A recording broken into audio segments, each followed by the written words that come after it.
ചോദ്യം: കുട്ടി ജനിച്ച ഉടനെ ചെയ്യേണ്ടതെന്ത്? ഉത്തരം: കുട്ടി ജനിച്ച ഉടനെ വലത് ചെവിയിൽ ബാങ്കും ഇടത് ചെവിയിൽ ഇഖാമത്തും കൊടുക്കുക. മധുരം കൊടുക്കുക.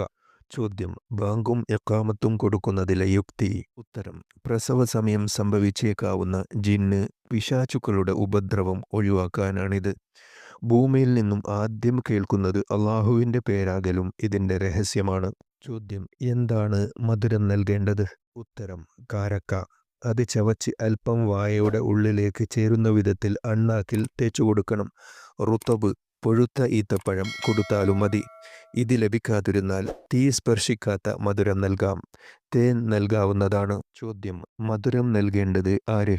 ഉത്തരം: സജ്ജനങ്ങളിൽപ്പെട്ട വ്യക്തി. പുരുഷനാണ് നല്ലത്. പുരുഷനില്ലെങ്കിൽ സ്ത്രീക്കും കൊടുക്കാം. ചോദ്യം: പ്രസവിക്കപ്പെട്ട കുട്ടിയുടെ വലത് ചെവിയിൽ ഏതെങ്കിലും ആയത്ത് ഓതൽ സുന്നത്തുണ്ടോ? ഉത്തരം: അതെ.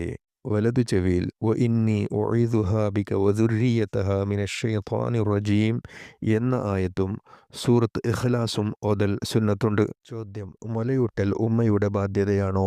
ഉത്തരം: പൊതുവെ ബാധ്യതയല്ല. കുഞ്ഞിന് മുല കൊടുക്കൽ ഉമ്മക്ക് നിർബന്ധമില്ല. എന്നാൽ പ്രസവിച്ച ഉടനെയുള്ള ലബ് എന്ന പേരിൽ അറിയപ്പെടുന്ന കൊളസ്ട്രം എന്ന ശാസ്ത്രം പേര് പറയുന്ന മുലപ്പാൽ കുട്ടിക്ക് കൊടുക്കൽ മാതാവിന് നിർബന്ധമാണ്. 3-5 ദിവസമാണ് ഇതിൻ്റെ സമയം. ചോദ്യം: കുഞ്ഞിന് വേണ്ടിയുള്ള അഖീഖത്ത് ഏത് ദിവസമാണ് അറുക്കേണ്ടത്? ഉത്തരം: കുഞ്ഞ് ജനിച്ച് 7-ാം ദിവസം, അല്ലെങ്കിൽ 14, 21, 28 എന്നിങ്ങനെയുള്ള 7ൻ്റെ ഗുണത്തിൽ പെടുന്ന സമയങ്ങളിൽ. ഇതാണ് സുന്നത്ത്. ചോദ്യം: 40-ാം ദിവസം അറവ് നടത്തൽ സുന്നത്തുണ്ടോ? ഉത്തരം: ഇല്ല. അങ്ങനെ ചില നാടുകളിൽ അടിസ്ഥാനരഹിതമായ നാട്ടുവർത്തമാനമുണ്ട്. ചോദ്യം: കുട്ടിയുള്ള നാട്ടിൽ തന്നെ അഖീഖത്ത് അറവ് നടത്തണോ? ഉത്തരം: അങ്ങനെ വേണമെന്നില്ല. മറ്റൊരു നാട്ടിലും അറവ് നടത്താം. ചോദ്യം: അറവ് നടത്തേണ്ടതാര്? ഉത്തരം: കുട്ടിക്ക് ചെലവ് നൽകൽ നിർബന്ധമായ രക്ഷിതാവ്. ചോദ്യം: 7-ാം ദിവസം അഖീഖത്ത് അറവ് സുന്നത്താണെന്ന് പറഞ്ഞുവല്ലോ. പ്രസവ ദിവസം ഒരു ദിവസമായി പരിഗണിക്കുമോ?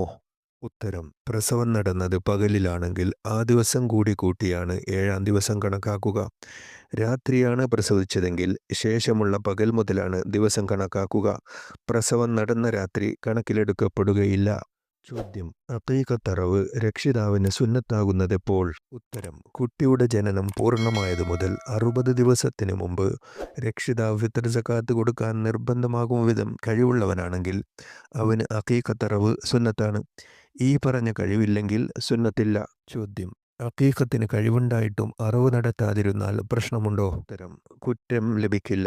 എന്നാൽ കഴിവുണ്ടായിട്ടും അഖീഖത്ത് അറവ് നടത്താതിരുന്നാൽ മാതാപിതാക്കൾക്ക് വേണ്ടി അള്ളാഹുവിന് മുമ്പിൽ ശുപാർശ ചെയ്യാൻ കുട്ടിക്ക് അനുവാദം ലഭിക്കില്ലെന്ന് പണ്ഡിതർ വ്യക്തമാക്കിയിട്ടുണ്ട്. ചോദ്യം: പ്രസവിക്കപ്പെടുമ്പോൾ ജീവനില്ലാത്ത കുട്ടിയാണെങ്കിൽ അഖീഖത്ത് അറവ് സുന്നത്തുണ്ടോ? ഉത്തരം: അതെ. റൂഹ് ഊതപ്പെടുന്ന കാലം കഴിഞ്ഞ് പ്രസവിക്കപ്പെട്ട കുട്ടി ചാപ്പിള്ളയാണെങ്കിലും അറവ് സുന്നത്താണ്. ചോദ്യം: പ്രസവിച്ച ഉടനെ കുട്ടി മരിച്ചാലോ?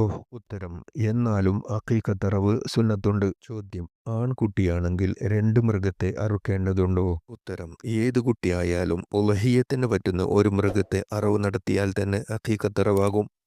ഒരു മൃഗത്തിൻ്റെ 7-ലൊന്നായാലും മതി. ചോദ്യം: ആൺകുട്ടിയാണെങ്കിൽ 2 ആടിനെ അറുക്കൽ സുന്നത്തുണ്ടോ? ഉത്തരം: കുട്ടി ആണാണെങ്കിൽ തുല്യമായ 2 ആടും, പെണ്ണാണെങ്കിൽ 1 ആടും അറുക്കണമെന്ന് ഹദീസിൽ വന്നതുകൊണ്ട് അത് സുന്നത്താണെന്ന് കർമ്മശാസ്ത്ര പണ്ഡിതർ പ്രസ്താവിച്ചിട്ടുണ്ട്. ചോദ്യം: അഖീഖത്ത് അറവ് സൂര്യനുദിക്കുന്ന സമയത്താവൽ സുന്നത്തുണ്ടോ? ഉത്തരം: അതെ, സുന്നത്തുണ്ട്.